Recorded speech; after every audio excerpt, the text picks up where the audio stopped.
Hello everyone, welcome to Live study.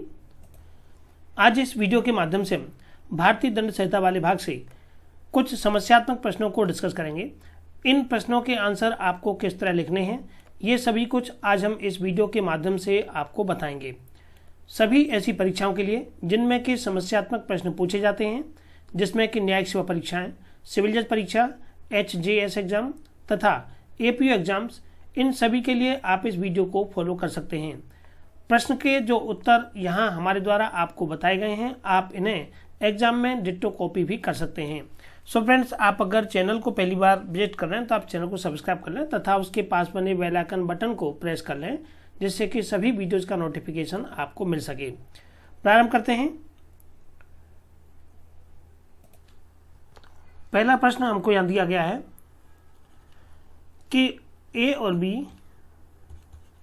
आपस में मनोरंजन के लिए तलवारबाजी करने को सहमत होते हैं।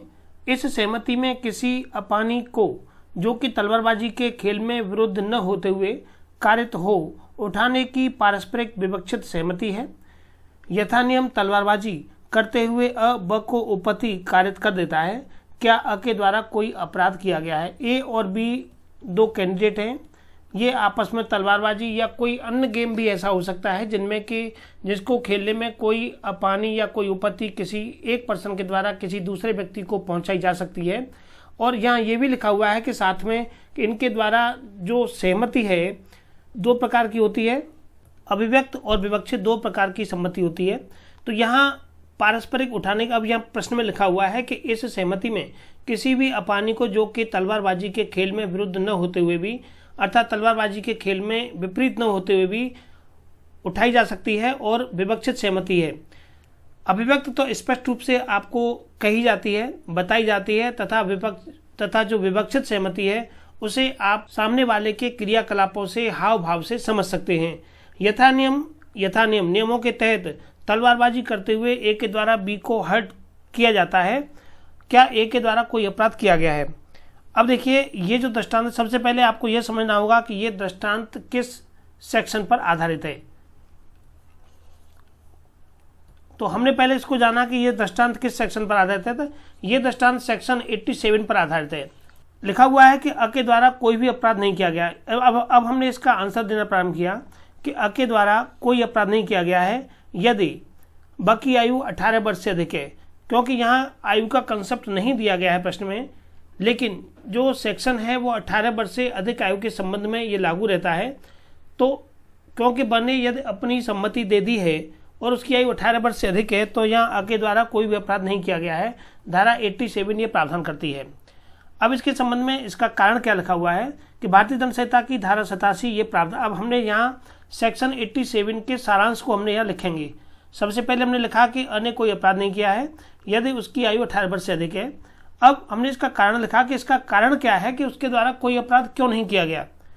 तो धारा 87 ये प्रावधान करती है कि जब कोई व्यक्ति जिसकी आयु 18 वर्ष से अधिक है, आप इसे अपनी लैंग्वेज में लिख सकते हैं, ध्यान रखिएगा, वर्ष से अधिक है, ने किसी दूसरे व्यक्ति के द्वारा किए गए कार्य से कोई भी अपानी सहने की सम्मति दे दी है, तो ऐसे दूसरे व्यक्ति के द्वारा उस व्यक्ति को पहुंचाई गई कोई भी अपानी अपराध की श्रेणी में नहीं आएगी।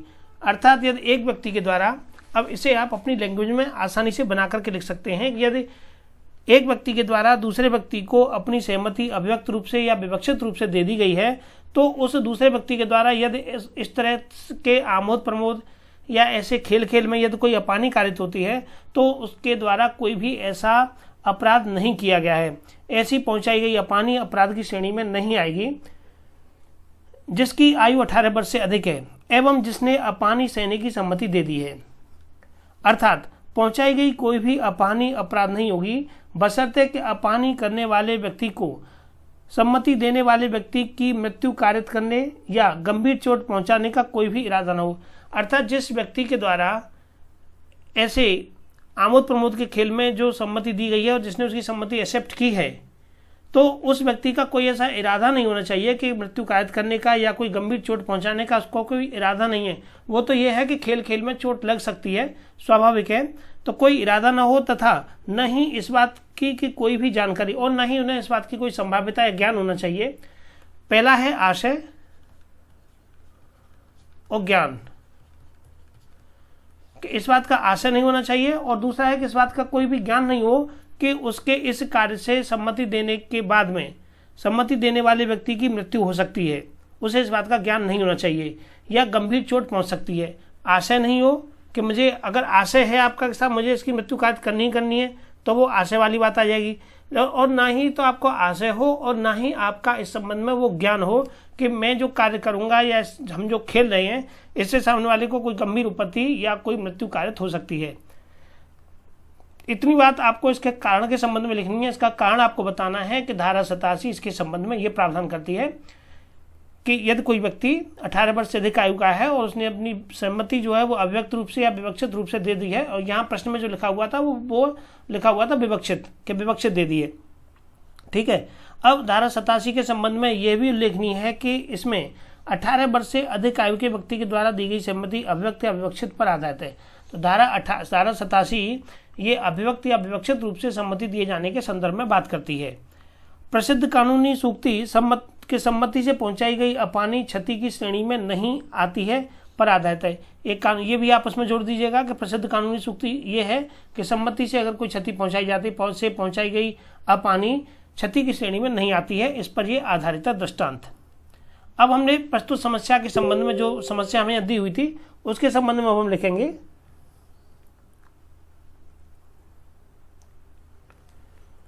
लिखा हुआ है कि प्रस्तुत समस्या में अ एवं ब एक दूसरे के पारस्परिक सहमति से तलवारबाजी करते। देखिए आपको कोई नया काम नहीं करना है, केवल आपको सेक्शन 87 की थोड़ी सी भाषा याद होनी चाहिए कि सेक्शन 87 क्या कहता है। करते करते आपको ये सभी चीज़ें याद हो जाएंगी आसानी से। परंतु प्रस्तुत समस्या में अ एवं ब एक दूसरे की पारस्परिक सम्मति से तलवारबाजी करते हैं, अतः ब ने अ के द्वारा तलवारबाजी के दौरान अपानी सहने की विवक्षित सम्मति दे दी है। अ के द्वारा विवक्षित रूप से सम्मति दे दी गई है। यहाँ पर अ का न तो ब को गंभीर चोट अथवा मृत्यु कारित करने का कोई इरादा है। अब यहाँ स्पष्ट रूप से लिखा हुआ है कि उसका कोई, देखिए प्रश्न में यदि ये बात आती है कि उसका इरादा था तो वो अपराध की श्रेणी में आता, लेकिन उसका ना कोई आशय है और ना कोई उसे ज्ञान है। तो अ का न तो ब को गंभीर चोट अथवा मृत्यु कारित करने का कोई इरादा है और न ही अ को इस बात की जानकारी है या ज्ञान है कि उसके द्वारा इस तरह की तलवारबाजी के दौरान यदि ब उसके द्वारा ब की मृत्यु कारित की जा सकती है या उसे कोई घोर उपत्ति पहुंचाई जा सकती है। अतः यदि ब की आयु 18 वर्ष से अधिक है तो अ ने धारा 87 के अनुसार कोई भी आपराधिक कार्य नहीं किया है। प्रस्तुत समस्या में ब की आयु का कोई भी उल्लेख नहीं दिया गया है, इसीलिए यह उपधारणा की जाएगी कि ब की आयु 18 वर्ष से अधिक है। इस तथ्य का पुष्टिकरण धारा 87 में दिए गए दृष्टांत से होता है। धारा 87 आप देखेंगे तो धारा 87 में जो दृष्टांत दिया हुआ है उसी पर यह आधारित पूरा शीर्षक दिया गया है। तो आपको केवल यहाँ तक का आंसर मैंने आपको बताया, केवल इतना आपको लिखना है। शुरुआत यहाँ से करनी है, आप इसको नोट कर लीजिएगा।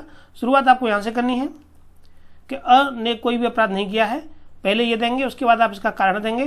कारण देने के बाद में फिर प्रस्तुत समस्या में अ एवं ब एक दूसरे के पारस्परिक सहमति से तलवारबाजी करते हैं। यहाँ से पूरा आप ये लिख देंगे। इस तरह से आपका 5 नंबर या 7 या 10 नंबर का जो भी प्रश्न बनता है ये आपका यहाँ पर कंप्लीट हो जाएगा। ठीक है, इस तरह यहाँ पर इसमें ये नोट दिया हुआ है, आपको इसे लिखने की आवश्यकता नहीं है। ये केवल यहाँ हमने आपको समझाने के लिए थोड़ा लिखा हुआ है, इसे हम समझा देते हैं कि यह समस्या धारा 87 के दृष्टांत पर आधारित है, जो कि निम्नलिखित शब्दों में है कि क और ये पूरा दृष्टांत लिखा हुआ है, यहाँ तक ये पूरा दृष्टांत है। इसके बारे में पट्टेबाजी या तलवारबाजी अन्य खेलों की तरह एक प्रकार का खेल होता है। विवक्षित अभिव्यक्त शब्द का, देखिए विवक्षित जो बात है ये अभिव्यक्त शब्द का उल्टा होता है। अभिव्यक्त में चीज़ बिल्कुल स्पष्ट होती है और विवक्षित में आप उसे दूसरे नजरिए से देख सकते हैं कि जब कोई भी बात स्पष्ट रूप से शब्दों में न कही जाए परंतु व्यक्ति के आचरण के द्वारा, उसके कंडक्ट के द्वारा ये पता लग रहा हो कि उसके आशय का अनुमान लगाया जा सकता हो, तो इसे विवक्षित सम्मति कहा जाता है। विवक्षित सम्मति कहा जाता है जैसे कि कोई भी कलम बेचने वाला पार्कर कंपनी की किसी खास कलम की कीमत 100 रुपये बतलाता है और खरीदार उससे कहता है कि क्या तुम 95 रुपये में दोगे, तो विक्रेता हाँ या ना में जवाब न दे करके कलम ग्राहक की ओर आगे बढ़ा देता है। ये स्थिति आपने देखी होगी। आप कोई सामान सामान को लेने जाते हैं दुकान पर, तो आपके द्वारा जब उसका मोल भाव किया जाता है तो कोई पास में अगर दूसरा भी ये ग्राहक खड़ा होगा तो दुकानदार आपकी तरफ उस चीज़ को हाथ करके बढ़ा देगा। आपने पैसे कम किए तो उनका ठीक है ला, ठीक है इतना बोल देगा। इतना बोल करके आप 5 रुपया 10 रुपये जो भी आपने कम किया आप उसको दे करके निकल आते हैं। तो पार्कर पेन की कीमत यहाँ 100 रुपये बताई गई है, लेकिन आपने कहा 95 रुपीज़ में दोगे, तो विक्रेता हाँ या ना में जवाब नहीं देता है और उसके बाद में कलम को आगे की ओर ग्राहक की तरफ बढ़ा देता है। तो ऐसा माना जाता है कि दुकानदार ने उस कलम के 95 रुपये में देने की सम्मति दे दी है। तो इस तरह की सम्मति ये विवक्षित सम्मति है। विवक्षित उस व्यक्ति के आचरण से पता लगती है और अभिव्यक्त स्पष्ट रूप से कही जाती है, लिखित में होगी, शब्दों में होगी, वो स्पष्ट होगी, वो होती है अभिव्यक्त। अतः यह उल्लेखनीय है कि धारा 87 के अंतर्गत सम्मति अभिव्यक्त या विवक्षित भी हो सकती है। देखिए ये अब आप अगर ये देख लीजिएगा कि प्रश्न कितने नंबर का है, उसके हिसाब से आप इसका जो सार है वो तय कीजिएगा लिखने में। पहले यहाँ तक आप अगर सीधे सीधे प्रश्न की जो पूरी व्याख्या है ये तो यहाँ तक आपका आ जाएगी, ये पूरा आप यहाँ तक लिख सकते हैं। इसके बाद में अगर आप और एक्स्ट्रा जोड़ना चाहें तो आप इसमें से कुछ बातें ले सकते हैं। देखिए ये पूरा तो दृष्टांत हो गया, तो इसकी तो आपको लिखने की आवश्यकता नहीं है, ठीक है, क्योंकि ये पूरा दृष्टांत आपको पेपर में कॉपियों की तो दिया जाएगा। अब ये कुछ बातें हैं जो कि यहाँ इसके संबंध में कुछ बताई गई हैं, तो इन्हें आप चाहें तो जोड़ सकते हैं और नहीं भी, दोनों ही बातें हैं। तो ये केवल यहाँ मैंने समझाने के लिए आपको यहाँ लिखी हुई थी। देखिए जिस तरह से मैं आपको धारा 87 दिखाऊं, धारा 87 में इस तरह लिखा हुआ है कि सम्मति से किया गया कार्य जिससे कि मृत्यु या गुरुपति कारित करने का आशय न हो और न उसकी संभाव्यता का ज्ञान हो। देखिए दोनों बातें इसने ऊपर ही लिख दी हैं, जो बात हम अंदर लेकर के चल रहे थे कि न तो आशय है और ना ही उसकी संभाव्यता का ज्ञान है। तो उस व्यक्ति को न तो ज्ञान होना चाहिए न उसका आशय होना चाहिए कि कोई बात जो कि मृत्यु या गुरुपति कारित करने के आशय से न की गई हो और जिसके बारे में कर्ता को यह ज्ञात न हो कि उससे मृत्यु या गुरुपति कारित होना संभव है। किसी ऐसी अपानी के कारण अपराध नहीं होगी जो कि उस बात से 18 वर्ष से अधिक आयु के व्यक्ति को जिसने कि वह अपानी सहन करने की अभिव्यक्त या विवक्षित रूप से सम्मति दे दी है, कारित हो या कारित होना कर्ता के द्वारा आशयित हो, अथवा जिसके बारे में कर्ता को ज्ञात न हो कि वह उपयुक्त, जैसे किसी व्यक्ति को जिसने कि उस अपानी को जोखिम उठाने की सम्मति दे दी है उस बात के द्वारा कारित होना संभव है। अब देखिए यहाँ इसका दृष्टांत ये दिया गया है, अ और य आमुदार्थ आपस में पट्टेबाजी करने को सहमत होते हैं। वहाँ आपको जो दिया गया है वो तलवारबाजी लिखी हुई है। पट्टेबाजी करने को सहमत होते हैं तथा इस सहमति में किसी भी अपानी को जो कि ऐसी पट्टेबाजी के खेल में नियम के विरुद्ध न होते हुए भी कारित हो उठाने की हर एक की सम्मति विवक्षित है। अब मतलब हर एक की सम्मति या विवक्षित है, एक दूसरे को विवक्षित रूप से सम्मति दे दी है, ठीक है। तो इस तरह से भी आप यहाँ ये धारा 87 पूरा कंप्लीट देख सकते हैं। तो आंसर आपको लिखना समझ में आ गया होगा कि इस तरह से आप इस आंसर को पूरा कंप्लीट लिख सकते हैं, ठीक है। अब इसके बाद हम अगला सेक्शन देखते हैं। ये था हमारा धारा 87 पर आधारित दृष्टांत का आंसर लिखने का तरीका। अब देखते हैं आगे धारा 92 पर आधारित नेक्स्ट प्रश्न है कि यह देखकर के स ने ब पर चाकू से हमला कर दिया है। ए यह देखकर के सी के द्वारा बी पर चाकू से हमला किया गया है। सी ने हमला किया है चाकू पर, ए देख रहा है। इसके बाद ब को बचाने के लिए, अब ये ए चाहता है कि ब को बचाया जाए। ब को बचाने के लिए सी पर गोली चलाता है। गोली सी को न लग करके ब को लग जाती है और उसकी मृत्यु हो जाती है। सी को नहीं लगती है, बी को लग जाती है, इसकी मृत्यु हो जाती है। क्या ए ने कोई भी अपराध कारित किया है? अब सबसे पहले आपको ये जानकारी होनी चाहिए कि जो दिया गया दृष्टांत है ये किस सेक्शन पर आधारित है, क्योंकि आप लोग प्रारंभिक परीक्षा पास करके जब मुख्य परीक्षा के लिए जाते हैं तो आपको ये तो इतना तो संभाव्यता है कि आप इसके विषय में आसानी से जानते होंगे कि ये दृष्टांत किस सेक्शन पर आधारित है। हमें केवल उस सेक्शन के विषय में लिखना है और उसका कारण लिखना है कि इसके संबंध में ये सेक्शन इसके जो दिया हुआ दृष्टांत है इसे किस तरह वेरीफाई कर रहा है, ठीक है। तो देखिए अब यहाँ ये बी अपनी इसको जो खतरा है, इस खतरे के संबंध में ये किसी को नहीं बता सकता, क्योंकि सी ने अचानक इस पर हमला कर दिया है, सी चाकू से हमला कर दिया इसने जो है। अब इसकी मृत्यु हो जाती है तो ए के द्वारा कोई अपराध नहीं बनता, धारा 92 ये कहती है। अब धारा 92 क्यों कह रही है इस बात को? क्योंकि भारतीय दंड संहिता की धारा 92 ये बंद करती है कि कोई भी अपराध, कोई बात अपराध नहीं होगी, कोई अपराध नहीं होगा जो कि कार्य सद्भावना पूर्वक किसी व्यक्ति के फायदे के लिए। अब ये कार्य इस ए के द्वारा सद्भावना पूर्वक इस बी के फायदे के लिए किया जा रहा है। सद्भावना पूर्वक, गलत भावना नहीं है, अच्छी भावना है, सद्भावना पूर्वक इस एक व्यक्ति के फायदे के लिए किया जा रहा है। अब हानि उठानी पड़े एवं वह कार्य बिना उस व्यक्ति की सम्मति के की गई हो, बशर्ते कि ऐसा कार्य ऐसी परिस्थितियों में किया गया हो जिससे कि संबंधित व्यक्ति सम्मति देने की स्थिति में नहीं है। अब यहाँ ये बी जिसको कि चाकू से क्षति पहुंचने वाली है या सी के द्वारा जो हमला किया जाना है, ये भी अपनी सम्मति देने की स्थिति में नहीं है कि ये ए को अपनी सम्मति दे दे कि भाई आप मुझे बचा लो, किसी भी तरह से गोली मार के कैसे भी सामने वाले को गोली लग जाए, सी को गोली लग जाए, लेकिन आप मुझे बचा लो। ठीक है। इसके बाद में उल्लेखनीय है कि धारा 92 में 4 परंतु, अब देखिए धारा 92 के अंदर 4 परंतु आपको दिए गए हैं कि कहाँ ये बात जो इस धारा में लिखी हुई है वो किन मामलों में लागू नहीं होगी।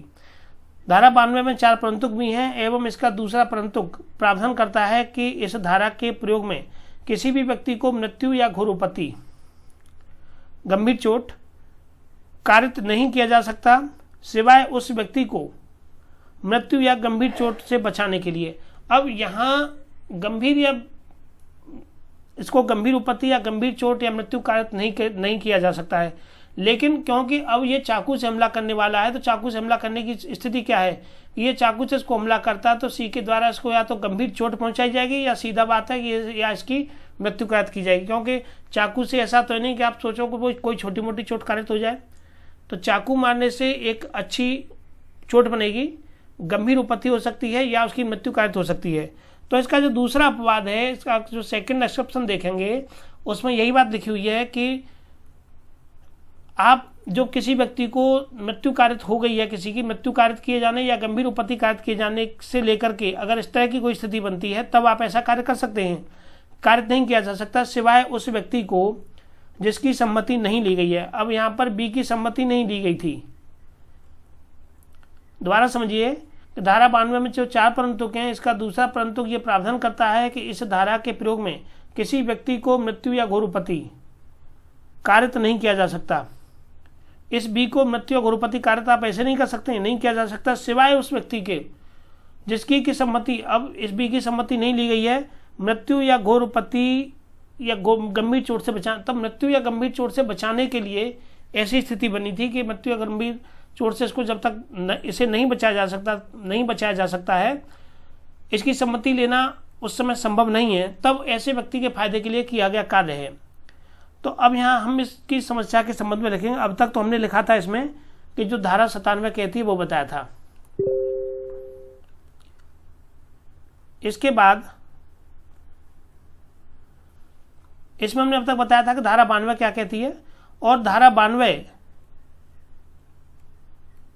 में अब इस प्रश्न का हम आंसर लिखते हैं कि प्रस्तुत समस्या अ ब को स के द्वारा किए गए चाकू के हमले से बचाने के लिए सद्भावना पूर्वक ब के फायदे के लिए गोली चलाता है। तब देखिए उसी बात को यहाँ हम साधारण रूप में स क्या करता है कि ब के फायदे के लिए गोली चलाई जाती है। चाकू के ऐसे हमले से ब की मृत्यु या कम से कम गंभीर चोट हो सकती थी।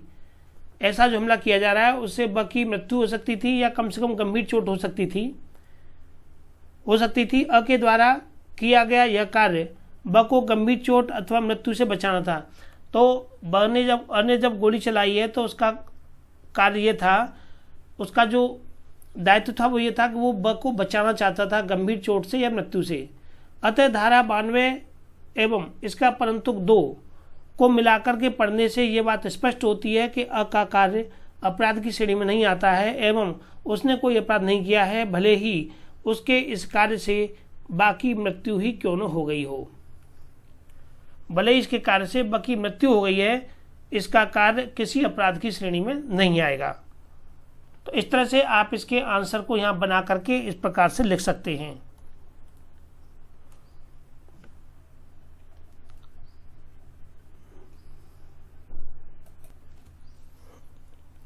अगला दृष्टांत देखते हैं, ये भी धारा 92 पर आधारित है। अ नामक एक व्यक्ति को एक बाघ उठा ले जाता है, यह जानते हुए भी कि संभाव्य है कि गोली लगने से अ मर जाएगा, किंतु अ का वध करने का आशय न रखते हुए ए को बाघ उठा करके ले गया है और गोली लगने से अब इस पर गोली चलानी बाघ पर, जो सामने वाला व्यक्ति है जो बचाना चाहता है, चाह रहा है कि मैं इसको बचा लूं, लेकिन वो बाघ पर गोली मारना चाहता है, लेकिन हो सकता है कि गोली से एक ही मृत्यु हो जाए, गोली लगने से अ मर जाए, किंतु अ का वध करने का आशय न रखते हुए और सद्भावना पूर्वक अ के फायदे के आशय से ब उस बाघ पर गोली चलाता है। ब की गोली से अ को मृत्यु कारक घाव हो जाता है। क्या ब के द्वारा कोई अपराध किया गया है? यहाँ ब की गोली लगने से अ को मृत्यु कालिक घाव हो गया है, अर्थात घाव ऐसा है कि उसकी मृत्यु हो सकती है। अब ये दृष्टांत धारा 92 पर आधारित है, क्योंकि उसने ऐसा जो कार्य किया है ये पूरी सद्भावना पूर्वक कार्य किया है और उसको बचाने के लिए किया है। भारतीय दंड संहिता की धारा 92 ये प्रावधान करती है कि जब कोई व्यक्ति सम्मति देने की स्थिति में नहीं है तो बिना उसकी सम्मति के भी उसके फायदे के लिए किया गया कोई भी कार्य अपराध की श्रेणी में नहीं आएगा, यदि ऐसा कार्य सद्भावना पूर्वक तरीके से किया गया है।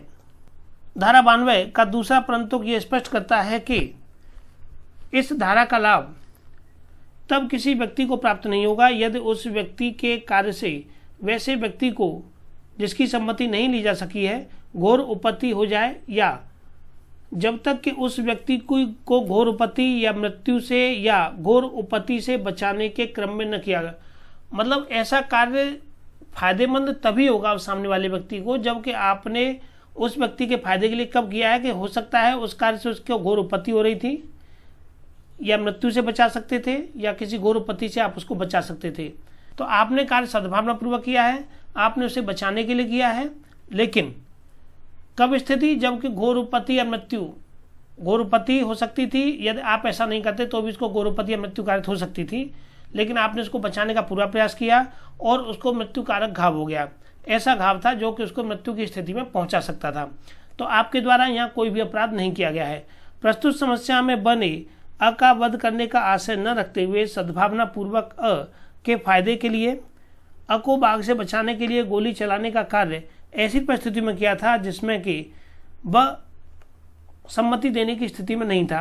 अतः धारा 92 एवं इसके परंतु 2 के अनुसार या दोनों को साथ साथ पढ़ने पर दोनों के अनुसार अ के द्वारा कोई भी अपराध नहीं किया गया है, क्योंकि अ के कार्य से ब को मृत्यु कारक घाव या घोर उपत्ति बाघ के द्वारा मृत्यु या घोर उपत्ति से बचाने के कारण हुआ है। क्योंकि जो ब को जो घाव पहुंचा है, मृत्यु कारक घाव पहुंचा है, वो कब पहुंचा है कि क्योंकि एक उसको बाघ से बचाना चाह रहा था, बाघ के द्वारा मृत्यु या घोर उपत्ति कारक किए जाने से बचाने के लिए। तो जैसा कि इसमें इसकी व्याख्या में लिखा हुआ था कि सामने वाले की मृत्यु या घोर उपत्ति आपने कर दी, लेकिन कोई ये माफ़ी लायक जब है या माफ़ी के योग्य तब है जब कि आप के द्वारा किए गए कार्य से जो आप कार्य कर रहे हैं उससे मृत्यु या घोर उपत्ति को बचाया जा सकता था। अब देखिए पहली वाली जो समस्या थी उस पहली समस्या में और ये जो हमने दूसरी समस्या पढ़ी इन दोनों में क्या डिफरेंस रहा है कि पहली जो समस्या थी उसमें गोली चलाने से जब कि ए बी को बचाना चाहता है सी पर चाकू के प्रहार से, तो वो बचा रहा है, सी को गोली मारना चाह रहा है, लेकिन गोली बी को लग जाती है और वहाँ उसकी मृत्यु हो जाती थी। यहाँ ए के द्वारा जब वो बी को बाघ उठा करके ले गया है तो ये इसको बचाना चाह रहा है, लेकिन बी को यहाँ मृत्यु कालिक या मृत्यु कारक घाव हो गया है या घोर उपत्ति। तो पहली वाली जो कंडीशन थी वो मृत्यु पर आधारित थी और जो दूसरी कंडीशन है यहाँ पर ये आपका घोर उपत्ति पर आधारित है। तीसरी समस्या है कि अ यह देखकर के स ब की पिटाई कर रहा है। अब पिटाई की प्रकृति ऐसी नहीं है कि ब को गंभीर चोट पहुंचे, केवल बात मामूली सी पिटाई की आ रही है, मामूली पिटाई कर रहा है कि और प्रकृति उसकी ऐसी भी नहीं है कि उसको गंभीर चोट पहुंच सके। को बचाने के लिए सब पर गोली चला देता है। अब देखिए यहाँ बात आई कि उसने गोली चला दी। पहली स्थिति जो आपको दी गई थी, यहाँ पर वो चाकू से प्रहार कर रहा था और चाकू से प्रहार होने से घोर उपत्ति या मृत्यु होना संभावित थी। यहाँ ये मामूली उपत्ति इसको होती, पिटाई कर रहा है, पिटाई में कितना चोट पहुंचेगी, मामूली चोट पहुंचेगी। लिखा भी हुआ कि प्रकृति ऐसी नहीं है कि गंभीर चोट पहुंचे, अर्थात गंभीर चोट पहुंचने से तात्पर्य लिखने से हो गया यहाँ पर कि उसे मामूली चोट पहुंचेगी। अब मामूली चोट पहुंचाने की स्थिति में आप सीधे सीधे सामने वाले पर गोली चला दोगे। को बचाने के लिए स पर गोली चलाता है, गोली स को न लग करके ब को लग जाती है। पिटाई ब की कर रहा था, स को न लग करके ब को ही गोली लग जाती है, परिणाम स्वरूप ब को घोर उपत्ति हो जाती है। क्या अ को भारतीय दंड संहिता की धारा 92 की सुरक्षा उपलब्ध है? तो देखिए यहाँ इस प्रश्न में अब आपको समझ में आसानी से आ गया होगा कि यहाँ इसे धारा 92 की सुरक्षा उपलब्ध नहीं होगी, क्योंकि इसके द्वारा जो गोली चला करके जो चोट सामने वाले को पहुंचाई गई है, ये उन परिस्थितियों में नहीं थी जबकि उसके द्वारा जबकि जो पिटाई की जा रही है उस पिटाई की प्रकृति ऐसी नहीं है कि कोई घोर उपत्ति या मृत्यु कारित कर दे। ऐसी स्थिति में इसके द्वारा जो गोली चलाई गई है ये इसको धारा 92 का लाभ नहीं दिया जाएगा।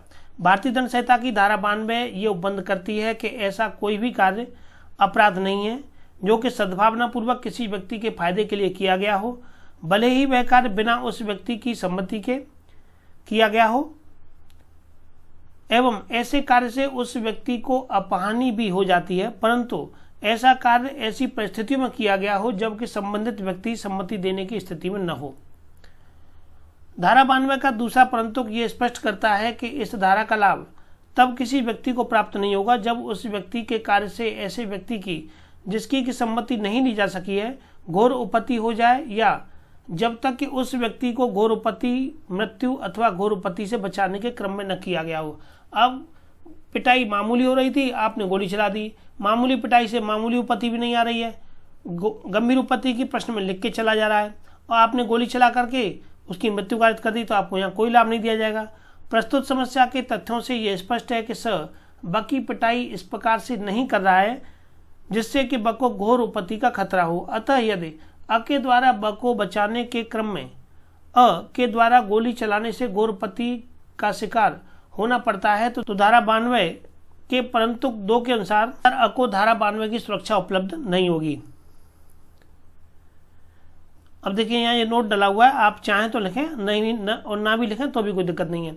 यह उल्लेखनीय है कि यदि इस समस्या में स ब की पिटाई इस प्रकार कर रहा होता जिससे कि ब की घोर उपत्ति या मृत्यु होने की संभावना होती, तब ब को बचाव के क्रम में अ द्वारा गोली चलाए जाने से ब को गंभीर चोट या गंभीर उपत्ति तो होती है, तो अ को धारा 92 की सुरक्षा प्राप्त हो जाती। ठीक है, आपको समझ में आ गया होगा आसानी से कि धारा 92 की सुरक्षा कब मिलेगी, जबकि सामने वाले के द्वारा कोई ऐसी गंभीर उपत्ति या मृत्यु कार्य कोई ऐसा कार्य किया जाए। अब आप सीधे सीधे पिटाई पर और किसी को गोली चला देंगे तो कोई आपको यहाँ बेनिफिट नहीं मिलेगा धारा 92 का। नेक्स्ट प्रश्न है कि एक शिशु द के साथ अ नामक एक व्यक्ति एक जलते हुए घर में है। एक शिशु है, कोई छोटा बच्चा है, उस बच्चे के साथ में अ नामक कोई व्यक्ति है जो एक जलते हुए घर में है।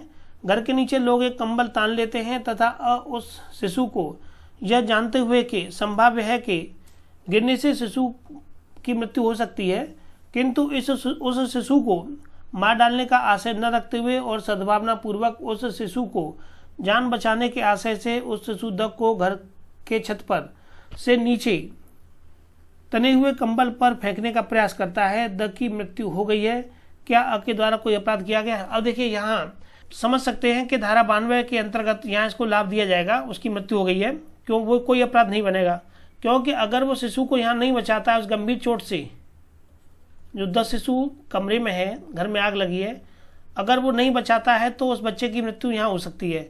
तो इससे ज़्यादा बेहतर यह है कि वो उस बच्चे को बचाने की पूरी कोशिश करेगा।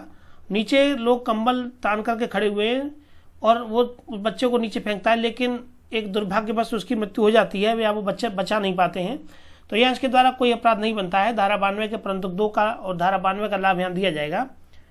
भारतीय दंड संहिता की धारा 92 में यह प्रावधान किया गया है कि जब कोई व्यक्ति सम्मति देने की स्थिति में नहीं है तो बिना उसकी सम्मति के भी उसके फायदे के लिए किया गया कोई भी कार्य अपराध नहीं होता है, यदि ऐसा कार्य सद्भावना पूर्वक किया गया हो। धारा 92 का दूसरा परंतुक ये स्पष्ट करता है कि धारा 92 की सुरक्षा तब किसी व्यक्ति को प्राप्त नहीं होती है जबकि बिना सम्मति के ऐसा कार्य मृत्यु कारित कर दे, जब तक कि ऐसा कार्य संबंधित व्यक्ति की मृत्यु को बचाने के लिए न किया गया हो। प्रस्तुत समस्या में द को अ के द्वारा घर से नीचे तने हुए कंबल पर फेंक करके उसको उस मृत्यु से बचाने के लिए सद्भावनापूर्वक कार्य किया गया था जो कि उस घर में लगी आग से हो सकता था। अतः द संयोगवश तने हुए कंबल में न गिर करके जमीन पर गिर जाता है और उसकी मृत्यु हो जाती है, तो अ का कार्य धारा 92 एवं इसके दूसरे परंतुक को मिलाकर के पढ़ने से अपराध की श्रेणी में नहीं आएगा, क्योंकि अ के द्वारा किया गया कार्य द को मृत्यु से बचाने के लिए किया गया था। अतः प्रस्तुत समस्या में अ के द्वारा कोई भी अपराध नहीं किया गया है और प्रस्तुत समस्या धारा 92 के दृष्टांत घ पर आधारित है। यहाँ इतना सब कुछ आप लिख सकते हैं। एक ही सेक्शन पर डिपेंड ये सभी समस्याएं थी, तो आपको आसानी से समझ में आ गया होगा कि किस तरह से अगर कोई भी प्रश्न इन पर बनता है तो आपको किस प्रकार उनका आंसर लिखना है। देखिए, धारा 92 सम्मति के बिना किसी व्यक्ति के फायदे के लिए सद्भावनापूर्वक किए गए कार्य के संबंध में धारा 92 प्रावधान करती है। ये पूरा सेक्शन लिखा हुआ है। सेक्शन के साथ इसके परंतुक लिखे हुए। देखो, पहला परंतुक है कि इस अपवाद का विस्तार सहसा मृत्यु कारित करने या मृत्यु कारित करने का प्रयत्न करने पर नहीं होगा। इस अपवाद का विस्तार मृत्यु या घोर उपपत्ति के निवारण के या किसी घोर रोग या अंग शैथिल्य से युक्त करने के प्रयोजन से भिन्न किसी प्रयोजन के लिए किसी ऐसी बात के करने पर न होगा जिससे करने वाला व्यक्ति जानता हो कि इससे मृत्यु कारित होना संभव है। तीसरा है कि इस अपवाद का विस्तार मृत्यु या अपानी निवारण के प्रयोजन से भिन्न किसी भी प्रयोजन के स्वेच्छा उपपत्ति कारित करने या उपपत्ति कारित करने का प्रयत्न करने पर नहीं होगा। और चौथा अपवाद है कि इस अपवाद का विस्तार किसी ऐसे अपराध के दुष्प्रेरण पर नहीं होगा जिस अपराध के किए जाने पर उसका विस्तार नहीं है। अब ये इसमें पहला दृष्टांत दिया हुआ है कि एक घोड़े से गिर जाता है, मूर्छित हो जाता है। शल्य चिकित्सक को यह विचार है कि उसे बचाया जा सकता है, तो बिना उसकी सम्मति के वो उसका ऑपरेशन कर देता है। एक बाघ उठा ले जाता है, ये भी हमने पढ़ के देखा था। इसके बाद में एक शिशु के साथ में एक जलते हुए घर में है, ये हमने भी करके देखा था। ये दोनों देख लिए थे।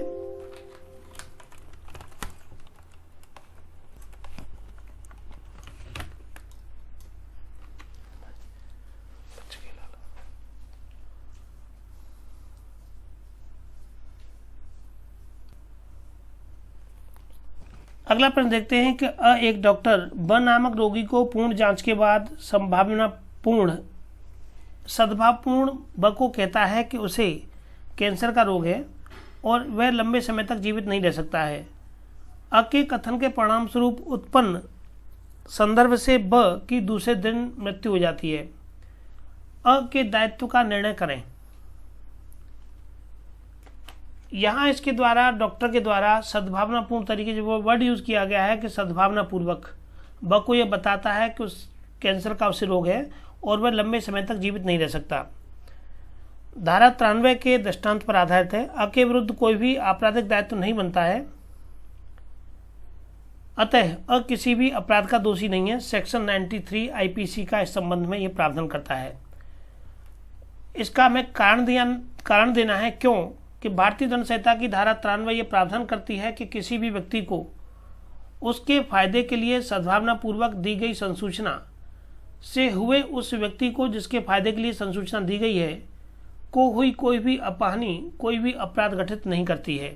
इतनी बात आप लिखेंगे। इसके बाद में उस समस्या के विषय में लिखेंगे। सबसे पहले हमें सेक्शन के बारे में लिखना है कि वो जिस सेक्शन पर आधारित है सेक्शन में उसके बारे में आंसर दिया जाता है। जब आपको सेक्शन पता है तो आप उसके आंसर को आसानी से पता कर सकते हैं। अब उसका कारण उस समस्या से जोड़ते हुए लिखेंगे कि प्रस्तुत समस्या में जो डॉक्टर है ने ब को पूर्ण जांच के बाद में अर्थात सद्भावनापूर्वक ब के फायदे पूरी जांच कर ली है सद्भावनापूर्वक ब के फायदे के लिए कि ब अपने स्वास्थ्य एवं अन्य मामले जैसे कि वसीयत आदि तैयार करवाने में आवश्यक कदम उठा सके। जब भाई ये है कि सामने वाले डॉक्टर ने ये कह दिया है कि भाई आप ज़्यादा लंबे समय तक जीवित नहीं रह सकते हैं, तो अन्य व्यक्ति के पास कुछ अन्य घरेलू कार्य होते हैं, तो उनको समाप्त करने के लिए कि ये कार्य वो आदमी जाने से पहले उन कार्यों को समाप्त कर जाए, तैयार करवाने आदि में आवश्यक कदम उठा सके के लिए यह संसूचना दी है कि उसे कैंसर का रोग है और वह लंबे समय तक जीवित नहीं रह सकता है। अतः धारा 93 के प्रावधानों के अनुसार अ के द्वारा कोई अपराध नहीं किया गया है। संसूचना से ब को इतना अधिक सदमा हुआ कि उससे उसकी मृत्यु हो गई है। यह समस्या धारा 93 में दिए गई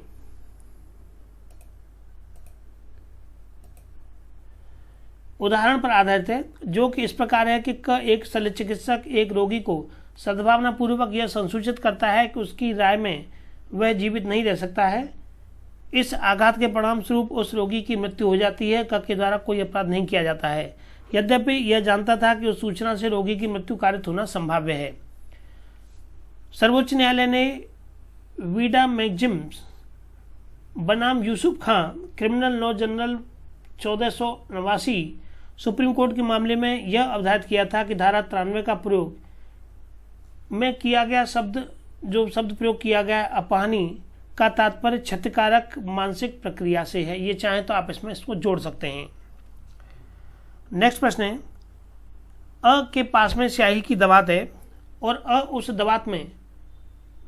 दवात में से अपनी कलम में स्याही भरना चाहता है। अ इसकी इजाज़त नहीं देता है, फिर भी ब उससे में से स्याही ले लेता है। क्या ब के द्वारा कोई अपराध किया गया है? तो यहाँ देखिए, ब के द्वारा कोई अपराध नहीं किया, क्योंकि विधि तुच्छ बातों पर ध्यान नहीं देती है। बहुत तुच्छ बात है कि पेन में स्याही भर ली। यह समस्या भारतीय दंड संहिता की धारा 95 पर आधारित है एवं धारा 95 प्रसिद्ध कानूनी सूक्ति की विधि तुच्छ बातों पर ध्यान नहीं देती है पर आधारित है। धारा 95 यह प्रतिबंधित करती है कि कोई भी कार्य अपराध नहीं है यदि उस कार्य से हुई अपहानि इतनी तुच्छ है कि कोई भी मामूली समझ एवं स्वभाव वाला व्यक्ति वैसी अपहानि के संबंध में शिकायत नहीं करेगा। कोई मामूली समझ वाला स्वभाव वाला व्यक्ति है, वो ऐसी तुच्छ बातों के संबंध में ध्यान नहीं देगा।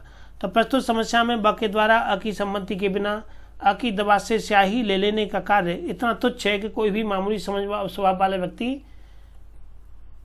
इससे हुई अपहानि के लिए शिकायत नहीं करेगा। अतः धारा 95 के अनुसार ब के द्वारा कोई भी अपराध नहीं किया गया है। आपराधिक विधि के सिद्धांत के विद्वान लेखक रतन लाल ने अपनी पुस्तक में धारा 95 पर टिप्पणी करते हुए उपरोक्त विचार से सहमति प्रकट करते हुए यह उदाहरण दिया है, जो कि प्रस्तुत समस्या के रूप में पूछा गया है। तो ये था समस्यात्मक प्रश्नों का यहाँ पहला पार्ट, जिसमें आज हमने लगभग 5 समस्याओं को आपके साथ डिस्कस किया है।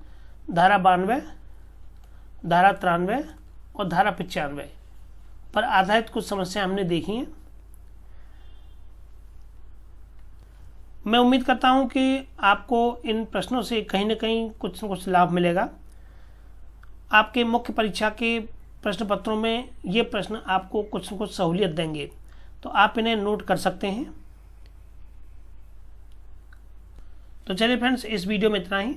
इससे आगे की वीडियो में हम इससे आगे की समस्याओं पर आधारित प्रश्नों को डिस्कस करेंगे, जिसमें कि प्राइवेट प्रत्यक्षा का अधिकार धारा 96 से लेकर के और 106 पर आधारित कुछ समस्याओं को हम देखेंगे।